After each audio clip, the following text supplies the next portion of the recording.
दोस्तों स्वागत है आप सभी का एजुकेशन की 247 में। रुक करते हैं बिहार की ओर। जी हाँ दोस्तों, कुछ ही घंटा पहले मैंने एक वीडियो बनाया था जिसमें मैंने कहा था कि बिहार में बहार है, नौकरियों का भरमार है। उसी का सिलसिला आगे बढ़ाते हुए बिहार कर्मचारी चयन आयोग की तरफ से दोस्तों प्रयोगशाला सहायक, जिसको कि हम लैब असिस्टेंट कहते हैं, लैब असिस्टेंट, लाइब्रेरी आप लोग बिल्कुल भी ना समझिएगा दोस्तों। ये लैब असिस्टेंट का पदों पे बहाली निकाला गया है। किसके द्वारा? बिहार एसएससी के द्वारा, बिहार कर्मचारी चयन आयोग के द्वारा। और इसका जो ऑनलाइन रजिस्ट्रेशन है 15 मई से 14 जून 2025 तक रखा गया है, जिसमें कि ऑनलाइन रजिस्ट्रेशन होगा। तो आज ही के डेट में ये नोटिफिकेशन दिया गया है और इसका जो फॉर्म भराना शुरू होगा 15 तारीख से। तब तक उस दिन जब फॉर्म भराया जाएगा तो फिर मैं उस दिन आपको एक वीडियो लेकर आऊँगा कि कैसे इसको फॉर्म फिलअप करना है। तो आप लोग तैयार हो जाइए, जो इनका भी उम्र 18 साल हो गया है। और सबसे बड़ी बात है दोस्तों कि इसमें मात्र आपका इंटर पास चाहिए, ज़्यादा क्वालिफिकेशन नहीं। शैक्षणिक योग्यता मान्यता प्राप्त बोर्ड या विश्वविद्यालय से आप इंटर पास, वो भी आप साइंस में, विज्ञान में अगर आप पास हैं तभी। अगर आप आईकॉम या आईए, कहने का मतलब intermediate of arts and intermediate of commerce से अगर आपने किया है 12th, तो आप एलिजिबल नहीं हैं। इसमें वही कैंडिडेट एलिजिबल होंगे जो इंटरमीडिएट ऑफ साइंस, जो साइंस या विज्ञान संकाय से जिनका 12वीं पास है, वो इस फॉर्म को भर सकते हैं, जिसका पद का नाम है प्रयोगशाला सहायक। और वेतन स्तर 4 है। वेतन स्तर 4 का मतलब होता है दोस्तों 2400 ग्रेड पे, 2400 ग्रेड पे। इसका जो बेसिक बनेगा दोस्तों, लगभग आप मान के चलिए 25,500 से आपका 25,500 से 81,000 के आसपास। और यही आप चले जाएँ 8वां वेतन लागू जैसे होगा, 8वां वेतनमान, तो ये आपको 35-36 हज़ार के आसपास चला जाएगा बेसिक पे। उसके बाद डीए टीए ये सब अगर जोड़िएगा, एचआरए वगैरह, अलाउंस वगैरह सब जोड़िएगा तो अच्छा खासा पेमेंट बन जाएगा दोस्तों।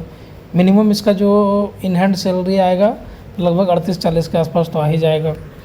तो 2400 ग्रेड पे का है दोस्तों, और ये वेतन स्तर 4 है। तो ध्यान से देखिए आप लोग, क्या है? मान्यता प्राप्त विश्वविद्यालय से आपका इंटरमीडिएट 10+2 किससे होना चाहिए? विज्ञान से। तो देखते हैं इसमें कुल सीटों की संख्या क्या है। अगर सीटों की संख्या की बात करें तो दोस्तों कुल 143 रिक्तियाँ उपलब्ध कराई गई है, जिसकी कोटिवार विवरण निम्नवत है। अनारक्षित में 56 है, जिसमें 20 जो 35% महिला का आरक्षण है, इसमें 20 सीट। उसके बाद अगर बात करें अनुसूचित जाति का तो 22, महिला का 8, 1 जिसमें 0। अत्यंत पिछड़ा वर्ग में 27 और महिला के लिए 9। पिछड़ा वर्ग 18, महिला के लिए 6। पिछड़ा वर्ग की महिलाओं के लिए 5, इसके लिए अलग से दे ही दिया गया है। और बात करें आर्थिक रूप से कमज़ोर ईडब्ल्यूएस का 14 और महिला के लिए 5। टोटल 143 है, जिसमें 48 सीट, जो 35% के अनुसार 48 सीट महिलाओं के लिए फिक्स है। सीट आपका 143 है, 143 में 48 सीट महिलाओं के लिए है। तो ध्यान से देखिए दोस्तों, ये जो बहाली है आपका ऑल इंडिया बहाली है। अदर स्टेट के कैंडिडेट भी इस फॉर्म को भर सकते हैं, उनको किसी भी प्रकार का रोक नहीं है, लेकिन वो फाइट करेंगे जनरल में। 56 में आप अगर 20 घटा दीजिए तो लगभग 36 सीट पे आप फाइट करेंगे। तो ये देख लीजिए सीटों का जो भी है। और अगर आप स्वतंत्रता सेनानी के पोता पोती नाती नतनी हैं तो उनके लिए भी 3 सीट यहाँ आरक्षित किया गया है। और दिव्यांग के लिए भी देख लीजिए।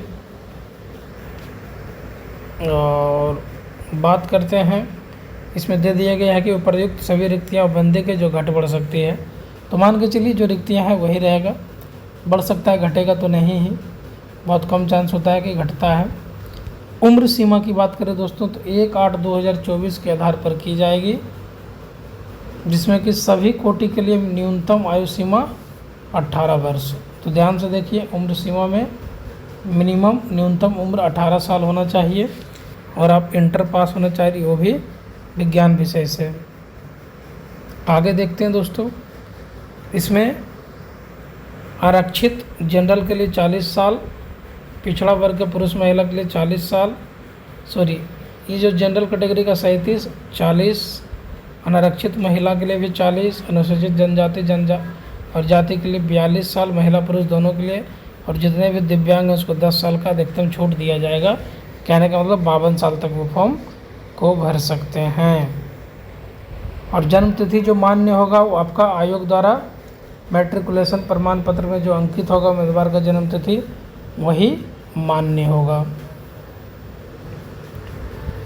बाकी बात पॉइंट्स दिए गए हैं, इसको आप लोग धीरे धीरे पढ़ सकते हैं पॉज करके। मैं धीरे धीरे बढ़ा रहा हूँ, जो भी इम्पोर्टेंट इन्फॉर्मेशन होगा वो मैं आपको पढ़ के बताऊँगा।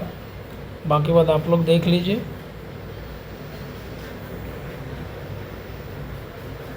हम लोग देखते हैं परीक्षा की प्रकृति पे। ये वस्तुनिष्ठ परीक्षा होगा और अगर 40,000 से ज़्यादा कैंडिडेट फॉर्म भर देते हैं तो 2 चरण में एग्ज़ाम होगा।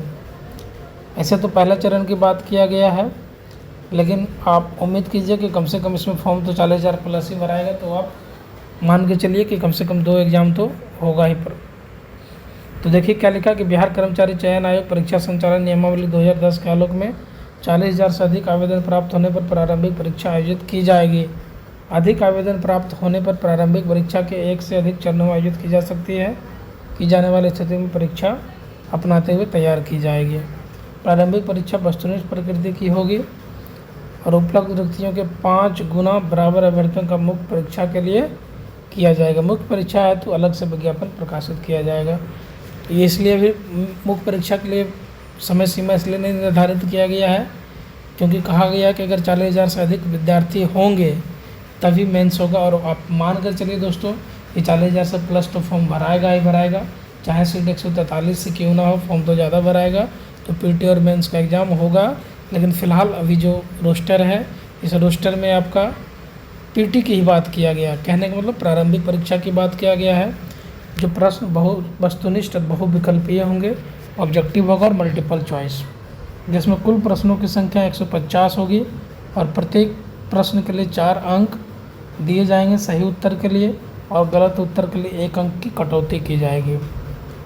तो ध्यान से देखिए, परीक्षा की अवधि 2 घंटे की होगी। देख लीजिए यहाँ पे परीक्षा की अवधि 2 घंटा का होगी, जिसमें भाषा का माध्यम हिंदी और अंग्रेजी होगा। अगर हिंदी और अंग्रेजी के प्रश्न पत्रों में कोई भिन्नता पाई जाती है तो अंग्रेजी के प्रश्न मान्य होंगे, क्योंकि अंग्रेजी में एक क्वेश्चन बनता है और हिंदी में उसको ट्रांसलेट किया जाता है। तो ध्यान से देखिए क्या क्या है इसमें। समान ज्ञान का होगा एक पत्र, जिसमें ध्यान से समान अध्ययन 35 प्रश्न होंगे और विज्ञान के 75 प्रश्न, और आपका आप रीजनिंग और क्वांटिटेटिव एप्टीट्यूड की बात करें तो 40। इस हिसाब से अगर आप जोड़ लें तो 40 40 80 और 70 150, कुल 150 प्रश्न होगा और टोटल 4 अंक का होगा। एक क्वेश्चन 4 अंक का होगा तो 15 चौका 60, 600 अंक का आपका एग्ज़ाम होगा। ध्यान से देखिए दोस्तों, आपका जो प्रारंभिक परीक्षा होगा 600 अंक का, जिसमें समान अध्ययन की बात करें, जनरल नॉलेज की और जनरल स्टडी जिसको कहते हैं जीएस, और विज्ञान से 75 प्रश्न रहेगा, क्योंकि आपको लैब असिस्टेंट बनाया जा रहा है, इसलिए इससे 75 प्रश्न पूछा जाएगा।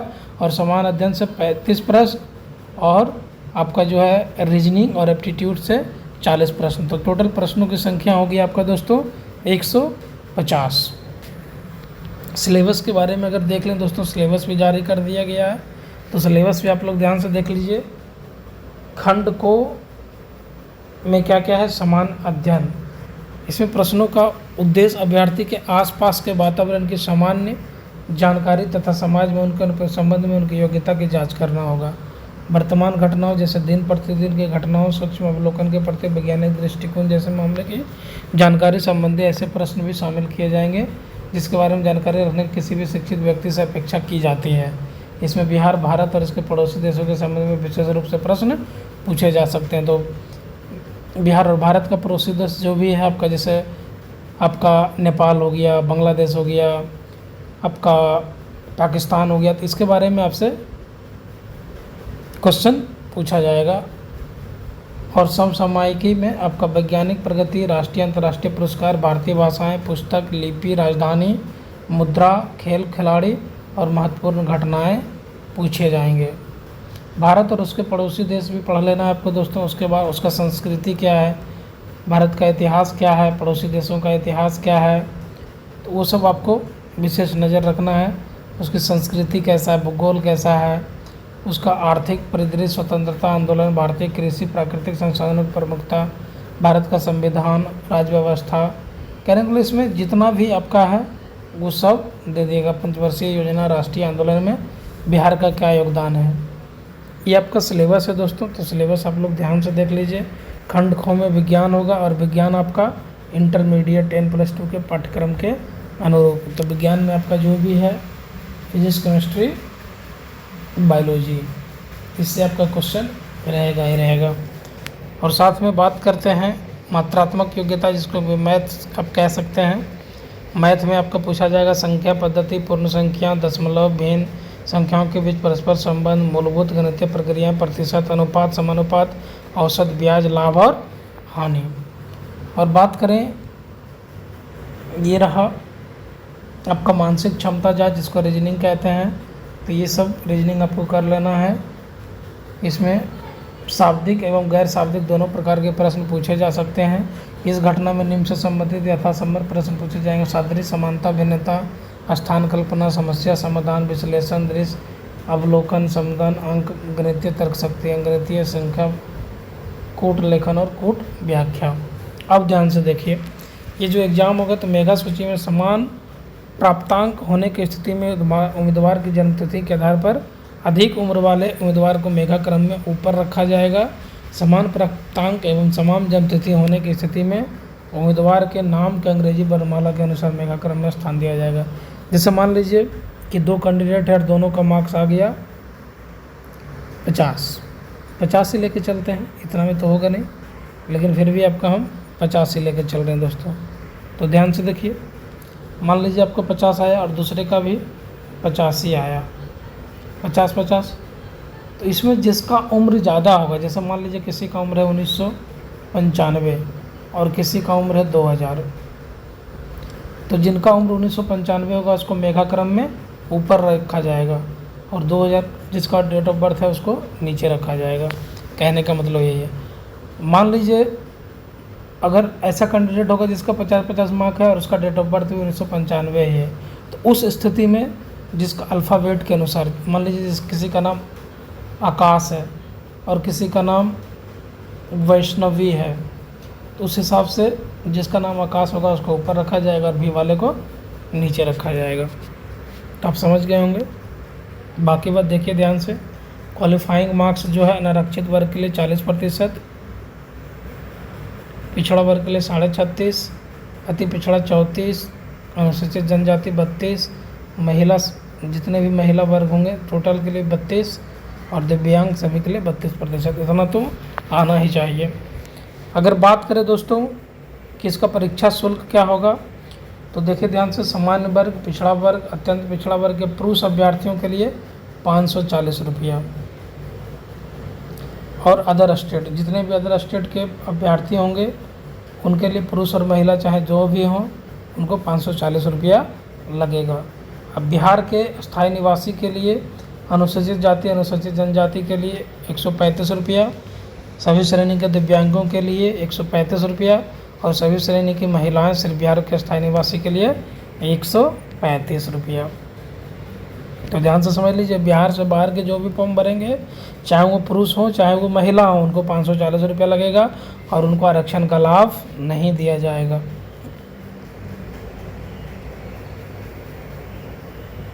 और आपको मैं बताया दिया कि ऑनलाइन का रजिस्ट्रेशन आपका शुरुआत हो जाएगा 15 मई से लेकर 14 जून तक। तो आपको 1 महीने का समय दिया जाएगा और ये आपका पेमेंट ऑनलाइन किया जाएगा। मात्र रजिस्ट्रेशन एवं परीक्षा शुल्क का भुगतान करने से यह नहीं माना जाएगा कि अभ्यर्थी द्वारा पूर्ण रूप से ऑनलाइन आवेदन भर लिया गया। परीक्षा शुल्क किसी भी स्थिति में वापस नहीं होगी, साथ ही साथ यह हस्तांतरणीय होगा। ठीक है। बाकी बात आरक्षण की अगर बात करें तो आरक्षण का जो बिहार सरकार का नियम है उसी नियम से काम चलेगा। बाकी बात आप लोग देख लीजिए, जाति प्रमाण पत्र, अस्थायी निवास, मूल निवास प्रमाण पत्र, जो भी है आप लोग अपना करंट बना लीजिए, अभी आपके पास समय है। और साथ ही साथ नॉन क्रीमी लेयर जो भी पीसी और ईबीसी के कैंडिडेट हैं वो बना लें, और ईडब्ल्यूएस जो आर्थिक रूप से कमज़ोर जनरल के हैं वो ईडब्ल्यूएस अपना बनवा लें, और अपना आवास तो स्थायी निवास प्रमाण पत्र आपको बनवा लेना है। बाकी बात आप देख लीजिए धीरे धीरे। और एक चीज़ और मैं कह देना चाहता हूँ कि आपका जो समान प्रशासन विभाग के द्वारा जो आपको मिलेगा भूतपूर्व स्वतंत्रता सेनानी का पोता पोती नाती नतनी का जो मिलेगा वो आपको बनवा लेना है प्रमाण पत्र। और वो भी आपको किससे बनवाना है, तो जिला पदाधिकारी या उनके द्वारा पदाधिकृत पदाधिकारी के द्वारा। देखिए ध्यान से देखिए, यहाँ पर लिखा हुआ है गृह जिला, जहाँ भी जो आपका गृह जिला है, जिला पदाधिकारी या उनके द्वारा हस्ताक्षर से निर्गत सामान्य प्रशासन उनके द्वारा बना हुआ होना चाहिए स्वतंत्रता सेनानी। तभी आप, या विवाहित महिला के आय में परिसंपत्ति में पति के साथ रहने की स्थिति में उनके पति के अस्थायी निवास से निर्गत होगा। परंतु इस विवाहित महिला का अपने माता पिता के निवास के आधार पर आवास प्रमाण पत्र अवश्य करना होगा। कहने का मतलब आय आपको देना है पति के एड्रेस से, और आपको निवास प्रमाण पत्र और आपका जाति प्रमाण पत्र जो है वो अपने पिता के निवास के आधार पर आपको देना है। तो इसको आप समझ लीजिए अच्छे से।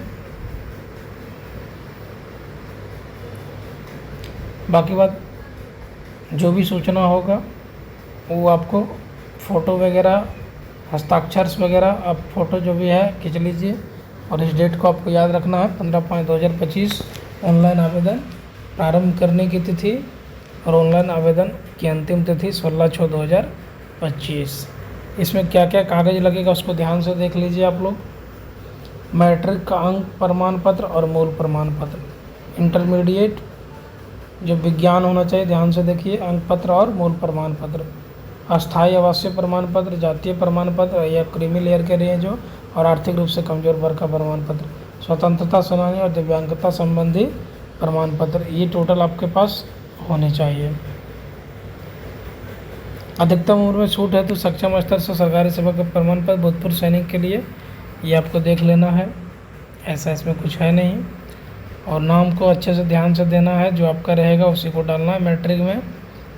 उसके अलावा आपको एक मोबाइल नंबर चाहिए, एक ईमेल आईडी चाहिए इस फॉर्म को, और आपको घोषणा करना पड़ेगा। इसमें क्या घोषणा करना पड़ेगा, इसमें लिखा हुआ कि मैं घोषणा करता हूँ कि मैंने आयोग द्वारा प्रकाशित विज्ञापन तथा निर्देशों को भलीभांति पढ़ लिया है, तब भी आयोग मेरे द्वारा दिए गए विवरण का पुष्टिकरण मांगेगा। मैं निर्देशन आवश्यक सभी दस्तावेजों को प्रस्तुत करूंगा। मैं घोषणा करती हूं कि मैंने कोई अतिरिक्त डुप्लीकेट आवेदन नहीं भरा है। ये सब आप लोग को अच्छे से देख लेना है। अगर वहाँ पर मांगेगा तो इसको लिख के आपको घोषणा करके देना होगा। अंतिम तिथि से पहले आपको फॉर्म भर लेना, अंतिम तिथि का आपको इंतज़ार नहीं करना है। और ध्यान दीजिए 16/6 को रात्रि 11:59 तक आपका फॉर्म भरा जाएगा। उसके बाद समय आपको नहीं मिलेगा। और ऑनलाइन आवेदन पत्र के प्रति बिहार कर्मचारी कार्यालय में भेजने की कोई आवश्यकता नहीं है। और जो भी पत्र होगा वो आप भर देंगे और उसको आप प्रिंट आउट निकाल के रख लेंगे भविष्य के लिए, या उसको आप सेव करके रखेंगे। तो यही था दोस्तों, जब फॉर्म भराना शुरू होगा तो मैं आप लोगों के लिए एक वीडियो और लेकर आऊँगा, और कैसे फॉर्म फिल होता है वो सब देख लीजिएगा। बाकी बात विशेष मैंने तो आपको बता ही दिया है। दोस्तों अगर आप चैनल पर नए हैं तो चैनल को लाइक कीजिए, शेयर कीजिए और सब्सक्राइब कीजिए दोस्तों, ताकि हर छोटी से छोटी इन्फॉर्मेशन आपको मिलता रहे। और तब तक के लिए बने रहिए दोस्तों। जय हिंद, धन्यवाद।